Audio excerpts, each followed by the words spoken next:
नमस्कार दोस्तों, welcome back to elite academy Rahan. तो दोस्तों, हाल ही में देश में नए राष्ट्रपति के लिए चुनाव संपन्न हुआ है और द्रौपदी मुर्मू जी जो हैं वो देश की 15वीं राष्ट्रपति बनी हैं। श्रीमती द्रौपदी मुर्मू जी देश की पहली आदिवासी और दूसरी महिला राष्ट्रपति हैं। तो दोस्तों, आने वाली परीक्षाओं में आपको डेफिनेटली इस टॉपिक से क्वेश्चन देखने को जरूर मिलेंगे। तो इसलिए हम आपके लिए लेकर आए हैं भारत के राष्ट्रपति पर टॉप 13 MCQ क्वेश्चंस। तो चलिए शुरू करते हैं। और दोस्तों, साथ ही साथ आपने इन क्वेश्चंस को अटेम्प्ट भी करना है। आउट ऑफ 30 जो है आप अपना स्कोर हमसे कमेंट बॉक्स में शेयर भी कर सकते हैं। तो चलिए शुरू करते हैं। क्वेश्चन नंबर फर्स्ट हमारे पास है, भारत के संविधान के अनुसार देश का प्रथम नागरिक कौन होता है? तो इसका सही उत्तर है राष्ट्रपति। राष्ट्रपति जो है वो देश का फर्स्ट सिटीजन भी होता है, जिसको प्रथम नागरिक कहते हैं। और राष्ट्रपति की पत्नी को जो है वो प्रथम महिला भी कहा जाता है। पेपर में ये क्वेश्चन जो है वो बड़ी बार पूछा गया है। चलिए दूसरा क्वेश्चन देखते हैं। भारतीय संविधान के अनुसार देश की तीनों सेनाओं का अध्यक्ष यानी कि सुप्रीम कमांडर जो है वो कौन होता है? तो इसका भी सही उत्तर है भारत का राष्ट्रपति। तीनों आर्म्ड फोर्सेस का जो है वो सुप्रीम कमांडर होता है। नेक्स्ट क्वेश्चन है, भारत के राष्ट्रपति के लिए आवश्यक योग्यताएं नहीं हैं। तो इसका जो राइट आंसर है वो है ऑप्शन डी, वह संसद के किसी भी सदन का सदस्य हो। ये जरूरी नहीं है वो संसद का सदस्य हो, हाँ वो संसद के सदस्य बनने की योग्यता रखता हो। जरूरी नहीं है वो लोकसभा या फिर राज्यसभा का सांसद हो। जैसे हाल ही में द्रौपदी मुर्मू का जो चयन हुआ है वो ना तो राज्यसभा से और ना ही लोकसभा से सांसद हैं, तो ये जरूरी योग्यता नहीं है। नेक्स्ट क्वेश्चन हमारे पास है क्वेश्चन नंबर 4, भारत के राष्ट्रपति निर्वाचित होने के पात्र बनने के लिए किसी व्यक्ति की आयु पूर्ण होनी चाहिए। तो इसका सही उत्तर है ऑप्शन डी, 35 वर्ष, यानी कि मिनिमम आपकी आयु जो है वो 35 वर्ष होनी चाहिए राष्ट्रपति बनने के लिए। नेक्स्ट क्वेश्चन हमारे पास है, राष्ट्रपति पद के उम्मीदवार के लिए अधिकतम आयु कितनी होनी चाहिए? तो इसका राइट आंसर है ऑप्शन डी, कोई आयु सीमा नहीं है, यानी कि मिनिमम आयु आपको चाहिए 35 की मैक्सिमम लिमिट जो है वो नहीं है। किसी भी आयु का व्यक्ति जो है वो राष्ट्रपति बन सकता है, मिनिमम जो है वो 35 वर्ष होना अनिवार्य है। नेक्स्ट क्वेश्चन है क्वेश्चन नंबर 6, एक व्यक्ति राष्ट्रपति पद के लिए अधिकतम कितनी बार निर्वाचित हो सकता है? तो इसका सही उत्तर है कोई सीमा नहीं, यानी कि वो कितनी भी बार जो है भारत का राष्ट्रपति बनने की योग्यता रख सकता है। जैसे कि अमेरिका के राष्ट्रपति की बात करें तो उनके लिए जो प्रावधान है वो ये है कि वहाँ पर 2 बार से अधिक जो है वो राष्ट्रपति नहीं बन सकता, यानी कि मैक्सिमम 2 टर्म जो है वो राष्ट्रपति बन सकता है। लेकिन भारत में ऐसा कोई भी प्रावधान नहीं है, कोई भी व्यक्ति कितनी भी बार जो है वो राष्ट्रपति बनने की योग्यता रख सकता है। नेक्स्ट क्वेश्चन है क्वेश्चन नंबर 7, राष्ट्रपति पद का निर्वाचन किस प्रकार होता है? तो इसका जो सही उत्तर है वो है ऑप्शन बी, अप्रत्यक्ष रूप से, यानी कि भारत की जो जनता है वो राष्ट्रपति के चुनाव में डायरेक्टली जो है वो पार्टिसिपेट नहीं करती है। इनडायरेक्टली इसमें इलेक्शन होता है। जैसे कि लोकसभा का, विधानसभा का चुनाव होता है वो प्रत्यक्ष रूप से होता है, लेकिन राष्ट्रपति का जो चुनाव है वो अप्रत्यक्ष रूप से होता है। और ये क्वेश्चन भी कई बार पेपर में पूछा गया है। तो मोस्ट इंपोर्टेंट क्वेश्चन है जो हम आपके साथ डिस्कस कर रहे हैं। आने वाली परीक्षाओं के लिए डेफिनेटली यहाँ से आपको क्वेश्चन देखने को मिलेगा। नेक्स्ट क्वेश्चन है क्वेश्चन नंबर 8, राष्ट्रपति पद का चुनाव संचालित किया जाता है। तो इसका सही उत्तर है option C, option C is the right answer, यानी कि इलेक्शन कमीशन ऑफ इंडिया के द्वारा जो है वो राष्ट्रपति और उपराष्ट्रपति का चुनाव भी इनके द्वारा ही संचालित किया जाता है। चलिए देखते हैं क्वेश्चन नंबर 9।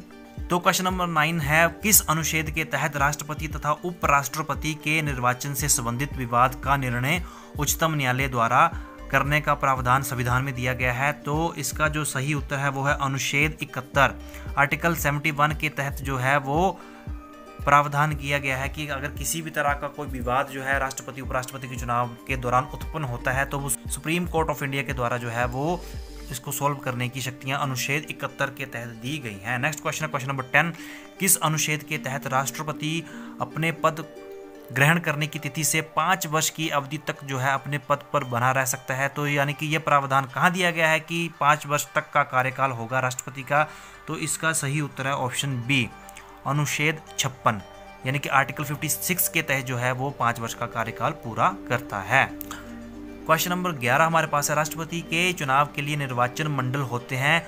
तो इसका सही उत्तर है ऑप्शन बी। हाल ही में ये क्वेश्चन HPSSC में पूछा गया था। संसद के दोनों सदनों तथा विधानसभाओं के निर्वाचन सदस्य जो हैं वो इलेक्टोरल कॉलेज के अंतर राष्ट्रपति चुनाव में हिस्सा लेते हैं, यानी कि लोकसभा के सदस्य, राज्यसभा के सदस्य और देश की जितनी भी विधानसभाएं हैं जिसमें केंद्र शासित प्रदेश दिल्ली और पुडुचेरी की विधानसभा भी सम्मिलित हैं, ये सारे मिलकर जो है राष्ट्रपति के चुनाव में हिस्सा लेते हैं। नेक्स्ट क्वेश्चन नंबर 12, भारत के राष्ट्रपति को उसके पद से हटाया जा सकता है, तो इसका सही उत्तर है संसद द्वारा। संसद में ही शक्तियां निहित की गई हैं राष्ट्रपति को अपने पद से हटाने के लिए। बहुत ही इंपॉर्टेंट क्वेश्चन है दोस्तों, डेफिनेटली ये क्वेश्चन आपको देखने को मिलेंगे। तो आगे चलने से पहले दोस्तों, अगर आपने चैनल को सब्सक्राइब नहीं किया है, kindly subscribe this YouTube channel. तो आगे देखते हैं, क्वेश्चन नंबर 13 हमारे पास है, राष्ट्रपति पर महाभियोग यानी कि इम्पीचमेंट की प्रक्रिया किस देश के संविधान से ली गई है, तो इसका सही उत्तर है ऑप्शन ए। राष्ट्रपति को अपने पद से हटाने की प्रक्रिया को महाभियोग कहा जाता है, इम्पीचमेंट कहा जाता है, तो इसको अमेरिका से हमने अडॉप्ट किया है। क्वेश्चन नंबर 14 जो है वो, राष्ट्रपति को निम्नलिखित में से कौन पद और गोपनीयता की शपथ दिलाता है, तो बहुत ही इंपॉर्टेंट क्वेश्चन है दोस्तों। भारत का मुख्य न्यायाधीश यानी कि सुप्रीम कोर्ट का चीफ जस्टिस जो है वो भारत के राष्ट्रपति को जो है वो शपथ दिलाता है। नेक्स्ट क्वेश्चन नंबर 15, मुख्य न्यायाधीश की अनुपस्थिति में राष्ट्रपति किसके समक्ष शपथ लेता है, तो इसका सही उत्तर होगा ऑप्शन डी, सर्वोच्च न्यायालय का वरिष्ठतम न्यायाधीश यानी कि सीनियर मोस्ट जो जज होगा सुप्रीम कोर्ट का, वो शपथ दिलाएगा इन केस अगर चीफ जस्टिस अवेलेबल नहीं है या फिर उसकी नियुक्ति खाली पड़ी है। 16, यदि राष्ट्रपति और उपराष्ट्रपति दोनों देश के बाहर हो तो उस स्थिति में उनके कार्यभार को कौन ग्रहण करेगा, तो इसका जो सही उत्तर है वो है ऑप्शन सी, सर्वोच्च न्यायालय का मुख्य न्यायाधीश। यानी कि अगर राष्ट्रपति उपराष्ट्रपति अब्सेंट हैं देश में, या उनका त्याग हुआ है, या किसी वजह से दोनों पद खाली हैं, तो उस स्थिति में जो है सुप्रीम कोर्ट का मुख्य न्यायाधीश है वो राष्ट्रपति का रोल अदा करेगा। नेक्स्ट क्वेश्चन है क्वेश्चन नंबर 17, भारत का राष्ट्रपति अपना न्याय पत्र जो है किसे संबोधित करता है, तो इसका जो सही उत्तर है वो है ऑप्शन बी, उपराष्ट्रपति।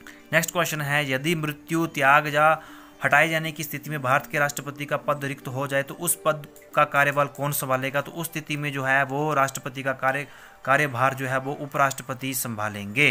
तो इसका राइट आंसर है ऑप्शन बी। भारत में सबसे लंबे समय तक राष्ट्रपति रहे हैं, तो इसका सही उत्तर है option A, doctor Rajendra Prasad, जो कि भारत के पहले राष्ट्रपति भी हैं। चलिए नेक्स्ट क्वेश्चन देखते हैं, क्वेश्चन नंबर 20, भारत का राष्ट्रपति चुने जाने वाला प्रथम गैर कांग्रेसी उम्मीदवार थे, तो इसका सही उत्तर है ऑप्शन ए, बीवी गिरी। नेक्स्ट क्वेश्चन नंबर 21, भारतीय राष्ट्रपति के सर्वसम्मति से चुने जाने का अभी तक का एकमात्र उदाहरण यानी कि बिना इलेक्शन के जो राष्ट्रपति चुना गया था, तो वो है option D is the right answer, Neelam Sanjeev Reddy. Next question है क्वेश्चन नंबर 22, निम्नलिखित में से कौन सा लगातार 2 बार राष्ट्रपति रहे हैं, तो वो भी भारत के जो पहले राष्ट्रपति हैं डॉक्टर राजेंद्र प्रसाद लगातार 2 टर्म के लिए राष्ट्रपति चुने गए थे, और ये एकमात्र राष्ट्रपति हैं भारत के जो लगातार 2 बार जो है राष्ट्रपति चुने गए थे। क्वेश्चन नंबर 23 हमारे पास है, भारतीय संविधान का कौन सा अनुच्छेद राष्ट्रपति के पद के लिए पुनः निर्वाचन की योग्यता निर्धारित करता है, तो क्वेश्चन नंबर 23 का जो सही उत्तर है वो है ऑप्शन डी, अनुच्छेद 57, यानी कि अनुच्छेद 57 के अंतर्गत जो है राष्ट्रपति जो है वो फिर से चुने जाने की योग्यता रखता है। नेक्स्ट क्वेश्चन नंबर 25, भारत के किस राष्ट्रपति की मृत्यु कार्यकाल पूरा करने से पूर्व ही हो गई थी, तो इसका सही उत्तर option C, doctor Zakir Hussain जो है वो अपने राष्ट्रपति पद पर रहते हुए ही उनकी मृत्यु हो गई थी। चलिए अगला क्वेश्चन देखते हैं, राष्ट्रपति द्वारा संसद के दोनों सदनों के लिए कुल कितने सदस्यों को नामित किया जाता है, बड़ा ही इंपॉर्टेंट क्वेश्चन है। ऑप्शन 14, 14 सदस्य जो हैं वो कुल अपनी तरफ से मनोनीत कर सकते हैं भारत के राष्ट्रपति, जिसमें 2 लोकसभा के लिए और 12 राज्यसभा के लिए जो है वो नामित कर सकते हैं, टोटल 14। नेक्स्ट क्वेश्चन है क्वेश्चन नंबर 27, राष्ट्रपति को लोकसभा में किन 2 सदस्यों को मनोनीत करने का अधिकार है, तो इसका सही उत्तर है option B, Anglo Indian. 2 Anglo Indian जो है वो नॉमिनेट कर सकता है भारत का राष्ट्रपति लोकसभा में।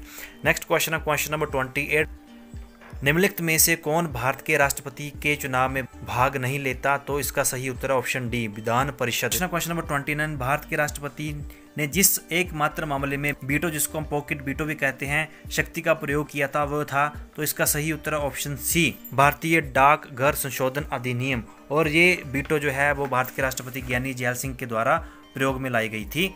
नेक्स्ट क्वेश्चन है क्वेश्चन नंबर 30, किसी मृत्यु दंड पाए अपराधी को क्षमादान करने की शक्तियां निम्नलिखित में से किसको प्राप्त है, यानी कि अगर किसी को मृत्यु दंड दिया गया है तो उसको क्षमा करने की शक्ति जो है वो केवल राष्ट्रपति के पास ही निहित हैं, यानी कि राष्ट्रपति जो है वो किसी भी अपराधी को जिनको मृत्यु दंड फांसी की सज़ा हो तो उनको माफ़ी जो है वो दे सकता है।